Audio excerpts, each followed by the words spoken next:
مور جتنا اب خوبصورت ہے اس سے کئی زیادہ جنت میں خوبصورت تھا۔ مور کی خوبصورتی پہ سبھی پرندے فدا تھے، لیکن ان سب خوبیوں کے باوجود مور سے ایسی کون سی خطا ہو گئی تھی جس سے اللہ تبارک و تعالیٰ نے مور کو جنت سے نکال دیا۔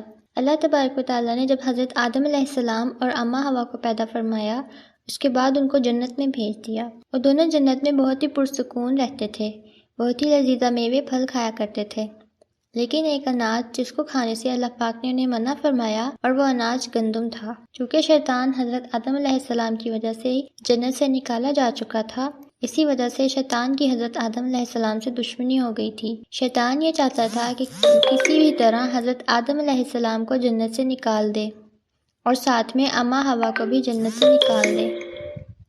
جب شیطان کو یہ خبر ہوئی کہ حضرت آدم علیہ السلام کو تمام میوے کھانے کی اجازت ہے لیکن گندم کھانے کی اجازت نہیں ہے، تو شیطان انتقام کی آگ دل میں لیے جنت کے دروازے کے پاس بیٹھ گیا اور 300 سال تک وہاں پر بیٹھا رہا کہ کوئی جنت کے دروازے سے باہر آئے اور شیطان اس سے بات کر سکے۔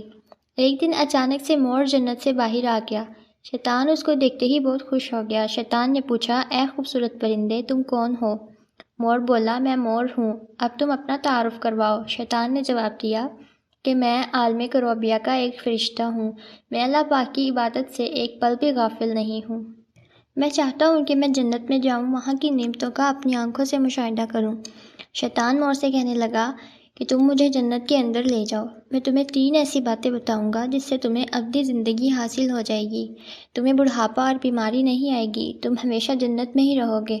شیطان کی یہ باتیں سن کر لالچ میں آ کر مور نے کہا کہ مجھ میں اتنی تو طاقت نہیں ہے کہ میں تمہیں جنت کے اندر لے جاؤں، لیکن ایک سانپ میرا دوست ہے، وہ شاید تمہاری مدد کر سکے۔ یہ کہہ کر مور سانپ کے پاس آیا، اس کو ساری بات بتائی۔ سانپ بھی شیطان کی باتوں سے بہت خوش ہو گیا، پھر شیطان کو اپنے منہ میں چھپا کے جنت میں داخل ہو گیا اور یوں شیطان اپنی چال میں کامیاب ہو گیا۔ جنت کے تمام نگہبانوں کو یہ معلوم تھا کہ شیطان یہ چال چل رہا ہے اور جنت میں داخل ہو چکا ہے۔ فرشتے شیطان کو جنت سے نکالنے لگے، تبھی اللہ پاک کا حکم ہوا کہ اس کو ابھی تک جنت میں ہی رہنے دیا جائے۔ وہ فرشتے اللہ تبارک و تعالیٰ کے حکم سے رک گئے۔ شاید یہ حضرت آدم علیہ السلام کا امتحان تھا۔ شاید شیطان حضرت آدم علیہ السلام کے پاس اور اماں حوا کے پاس جا کر اپنی محبت کا اظہار کرنے لگا۔ وہ دونوں ہی شیطان کو پہچان نہ سکے کیونکہ ماضی کے مقابلے میں شیطان کی شکل تبدیل ہو چکی تھی۔ شیطان کہنے لگا کہ میں چاہتا ہوں کہ آپ دونوں ہمیشہ جنت میں اسی طرح زندگی گزاریں، ہمیشہ خوش رہیں۔ حضرت آدم علیہ السلام اس کی بات بہت غور سے سننے لگے۔ شیطان نے کہا، اگر آپ میری بات مان جائیں تو آپ کو جنت کی اور بھی تمام سہولتیں ملیں گی۔ حضرت آدم علیہ السلام شیطان کے بہکاوے میں آ کر کہنے لگے کہ یہ کس طرح ممکن ہے؟ شیطان کہنے لگا، ایک گندم کا دانہ اگر آپ دونوں چکھ لیں تو آپ کو ابدی حیات حاصل ہو جائے گی اور آپ جنت میں ہی رہیں گے۔ یہ بات سن کر حضرت آدم علیہ السلام کے دل میں رجحان پیدا ہوا، لیکن ان کے دل میں اللہ کی نافرمانی کا خوف غالب آ گیا، جبکہ اماں حوا شیطان کی باتوں میں آ گئیں، جس پر اماں حوا نے حضرت آدم علیہ السلام کو راضی کر لیا۔ پھر اس کے بعد ان دونوں نے اس گندم کے دانے کو چکھ لیا۔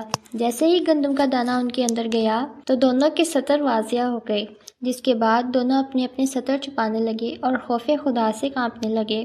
اسی دوران اللہ تبارک و تعالیٰ نے فرشتوں کو یہ حکم دیا کہ حضرت آدم علیہ السلام اور اماں حوا دونوں کو زمین پر اتار دو۔ حضرت آدم علیہ السلام کو سری لنکا کے قریب نیچے زمین پہ بھیج دیا، جبکہ اماں حوا کو جدہ کی سرزمین پر اتارا گیا۔ جن خوبصورت پیروں سے چل کر مور شیطان کو جنت کے اندر لے کر آیا تھا، وہی خوبصورت پاؤں اللہ پاک نے مور سے لے لیے۔ سانپ جو اپنے منہ میں شیطان کو چھپا کر لایا تھا، اس کے منہ کی خوبصورت خوشبو کو چھین کر اس میں زہر ڈال دیا گیا۔ پھر مور کے ساتھ ساتھ سانپ کو بھی جنت سے نکال دیا گیا۔